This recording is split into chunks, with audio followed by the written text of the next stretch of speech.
कैलाश पर्वत की चोटी उस दिन असाधारण रूप से शांत थी। हवा बह तो रही थी, लेकिन उसमें बर्फ की ठंडक नहीं। एक अनजानी मधुरता थी।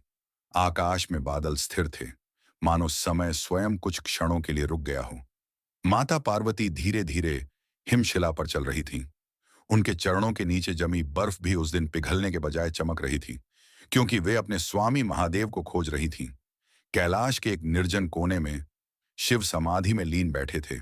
जटाओं में चंद्रमा शांत था, गले में सर्प निश्चल था, और उनकी बंद आंखों के आसपास ऐसा तेज था जिसे देखकर कोई भी समझ जाता कि वहां केवल एक योगी नहीं, स्वयं सृष्टि का मौन विराजमान है। पार्वती कुछ दूर रुक गईं। वे रोज शिव को समाधि में देखती थीं, पर उस दिन कुछ अलग था। महादेव के चारों ओर हवा हल्की हल्की घूम रही थी, जैसे अदृश्य ऊर्जा उनकी श्वास के साथ चल रही हो। नंदी भी दूर बैठा था, लेकिन पहली बार उसने भी अपना सिर झुका रखा था, जैसे वह किसी ऐसे रहस्य का साक्षी हो जिसे शब्दों में नहीं कहा जा सकता। पार्वती ने धीरे से शिव के पास बैठकर उन्हें देखा। उनके मन में एक प्रश्न कई युगों से छिपा था।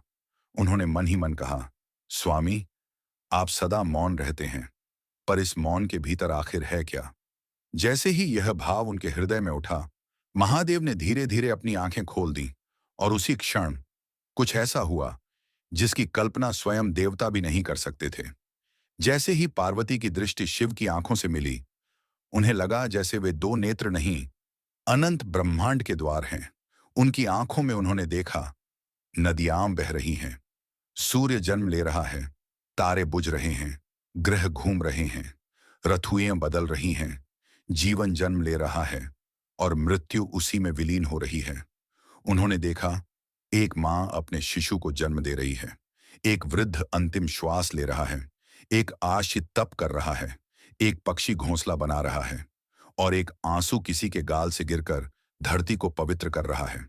पार्वती स्तब्ध रह गईं, क्योंकि पहली बार उन्होंने जाना, शिव केवल संसार से अलग नहीं है, पूरा संसार स्वयं शिव के भीतर है।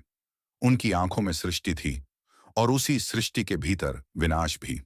उन्होंने देखा, आग सब कुछ भस्म कर रही है, फिर उसी राख से नया जीवन जन्म ले रहा है। पार्वती की आंखों से आंसू बह निकले। उन्होंने कांपते स्वर में पूछा, प्रभु, आपकी आंखों में यह सब क्या है? महादेव मुस्कुराए और बहुत शांत स्वर में बोले, देव, जिसे संसार बाहर खोजता है, वह सब भीतर ही बसता है। यह सुनकर पार्वती ने सिर झुका लिया, क्योंकि उस दिन उन्होंने पहली बार अपने पति को नहीं, स्वयं आदि अनंत को देखा था। लोक कथाओं में कहा जाता है, उस दिन कैलाश पर कुछ क्षणों के लिए हवा रुक गई थी, गंगा की धारा धीमी हो गई थी, और नंदी की आंखों से भी आंसू बह निकले थे, क्योंकि उस दिन केवल पार्वती ने ही नहीं, प्रकृति ने भी जाना था कि महादेव की आंखों में झांकना, अर्थात स्वयं ब्रह्मांड को देख लेना है। हर हर महादेव।